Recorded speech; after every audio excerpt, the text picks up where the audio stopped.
nimesikia ile pesa mmetoa. Mpaka nikastuka. Mpaka nikaambia Rigiji, sasa tutafanya namna gani hapa? Haya, huyu Rigiji akaniambia, mimi nafikiri hawa watu wamemaliza hii kazi, wacha sisi tuongee tu na kuondoka.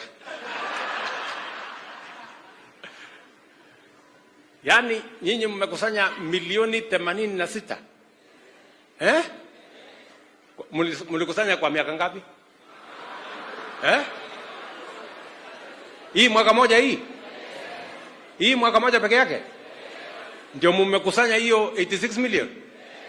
Nyinyi ni watu wa bidii. Hii mwaka hii ambaye iko cost of living iko juu, ndio mmefanya hiyo kazi yote? Mko na bidii kweli. Na waheshimu. Hii ni mwezi hii. Ni watu wa bidii jameni. So Rigiji, tutajikaza. Kwa sababu mimi naona hao watu ile kiwango wametuwekea iko juu sana. Unajua zamani nilikuwa nalaumiwa na wale wanapingana na mimi, walikuwa wananiambia ati huyu Ruto unajua anatembea kwa makanisa, anabeba pesa kwa gunia. Mimi naona hii yenu hata si ya gunia, hii ni ya lori.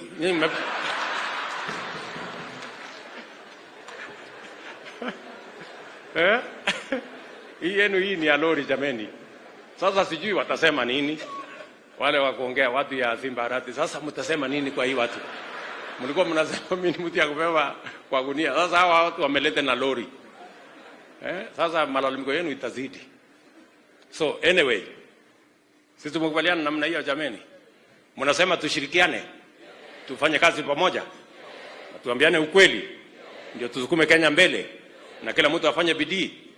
So ndugu zangu watu wa Kisii, mimi nawapenda sana. Na mahali Mungu amenifikisha na nyinyi mmenifikisha, lazima tukubaliane vile Kenya itasonga mbele. Tutafanya bidii kwa pamoja. Na mimi sitawaangusha, mimi nitafanya bidii mpaka hii Kenya itabadilika. Na